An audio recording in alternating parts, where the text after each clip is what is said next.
falar um pouquinho sobre rede social agora, porque a gente sabe que hoje em dia você que está aí constrói uma imagem na internet. E essa imagem pode chegar para todo mundo. Por isso, quando a gente vai postar alguma coisa, é importante prestar atenção ao tipo de informação que a gente está passando sobre quem a gente é. Esse é o tema do livro Eu Mesmo e Minha Selfie, Como Cuidar da Sua Imagem no Século XXI. Quem escreveu foi o Pedro Tourinho, ele é sócio e diretor da MAP Brasil e ele conversou também com a gente, com a nossa produção. Ele diz o seguinte: nem sempre a gente consegue, de fato, ser coerente o tempo inteiro.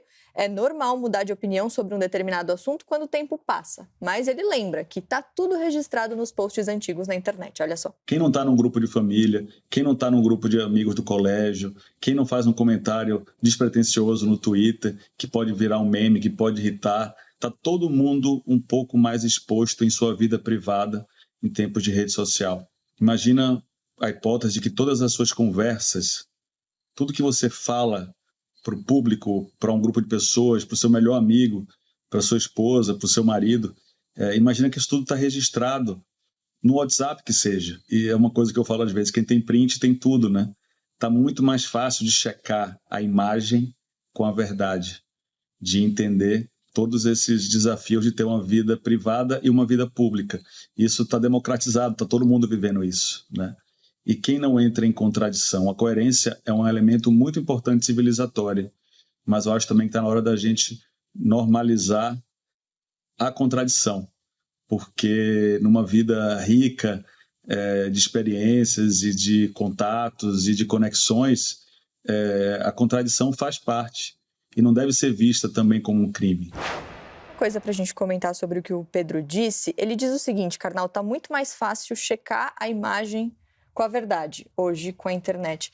Historicamente, quando não tinha internet, não tinha essa facilidade, então você podia ter aquela imagem de super coerente o tempo inteiro, era mais fácil bancar isso? A manipulação de um discurso sobre um político ela é muito antiga. Nós temos pichações em Pompeia, a cidade romana soterrada pelo Vesúvio no ano 79, em que havia calúnias sobre atitudes sexuais de alguns candidatos a vereador na cidade.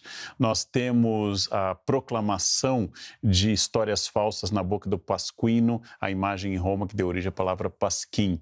Nós temos manipulação de imagens por Stalin na União Soviética. Hoje, na internet, nós temos mais imagens, mais fotos e temos muita manipulação. Muita frase que eu disse no ar, quando eu participava de outros programas sobre a personagem A, foi guardada durante 4 anos e aí foi usada em outro contexto. Então, na verdade, onde houver poder e interesse do poder, haverá o que Maquiavel diz no capítulo 18 do Príncipe, que nem sempre é conveniente a quem busca o poder guardar sua palavra. Mas o nosso entrevistado traz uma coisa muito importante. Hoje em dia, o marketing pessoal não é só uma escolha de vaidade, é sobrevivência profissional. Os médicos, os advogados, os intelectuais precisam se expor para poder ter algo a oferecer, porque hoje a imagem é um produto tão ou mais importante do que aquilo que era na época do meu pai, o diploma na parede do escritório. Ele fala sobre a contradição vista muitas vezes como um crime, Gabi. Ele fala, a gente tem que normalizar a contradição. Dá pra gente também trazer a discussão do cancelamento, né? Total. E você vê como isso conversa com a fala inicial do Karnal? Ele diz, somos todos incoerentes, tenhamos ou não consciência disso. Essa nossa agressividade em relação à incoerência do outro, eu não estou falando de uma incoerência repetida, deliberada, direcionada, oportunista. Estou falando de uma incoerência natural, que é característica da evolução dos seres humanos, enfim, que é ali quase que uma manifestação da imperfeição que nos caracteriza. Mas quando você tem muita agressividade com a incoerência do outro, isso mostra algum desconhecimento da sua própria existência. Porque se você embarcou num processo de autoconhecimento suficientemente bom para que você tenha consciência de que você é imperfeito, consciência de que você tem muitas incoerências, de que você entra em contradições, porque a nossa existência é complexa, naturalmente você vai adotar um comportamento menos radical em relação às outras pessoas. E eu reafirmo o que eu disse no início do programa. A agressividade com que a gente aponta a incoerência do outro muitas vezes mostra um desejo quase desesperado da gente tirar a atenção das nossas próprias incoerências. Eu vejo muito na internet, claro que eu não estou falando de todo mundo, um comportamento que só cobra de terceiros, sem pensar em adequar o próprio comportamento àquilo que a pessoa deseja como mudança no mundo. Então eu olho para uma pessoa e penso, poxa, eu acho que ela poderia estar fazendo tal coisa. Isso conversa mais com o discurso dela. Eu estou fazendo? Será que o meu discurso combina com as minhas ações? Porque a gente tem muito mais poder em relação às nossas próprias ações do que em relação às ações de terceiros. Então, a gente pode alterar o nosso comportamento e aí o nosso exemplo pode servir para que outras pessoas atuem num mesmo sentido. E só complementando um pedacinho da fala do Pedro, ele disse que hoje em dia é mais difícil manter uma mentira. Eu só pensaria um pouco mais sobre isso. A gente está vivendo uma época muito complicada de fake news.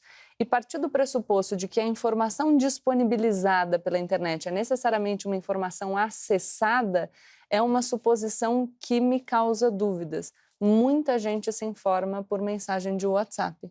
Então, a maior disponibilidade de informações que são acessíveis a uma grande parte das pessoas não significa que, de fato, as pessoas estejam acessando isso. Então, eu tenho dúvida sobre se hoje é de fato tão mais difícil manter essa máscara, principalmente quando você fala de públicos muito amplos. É claro que em determinados nichos é mais fácil, talvez, na nossa bolha, mas se de fato fosse tão simples assim desmascarar as mentiras, a gente não estaria lidando com posturas negacionistas, por exemplo, que continuam sendo difundidas mesmo que as pessoas pudessem, num simples Google, perceber que a Terra não é plana, por exemplo.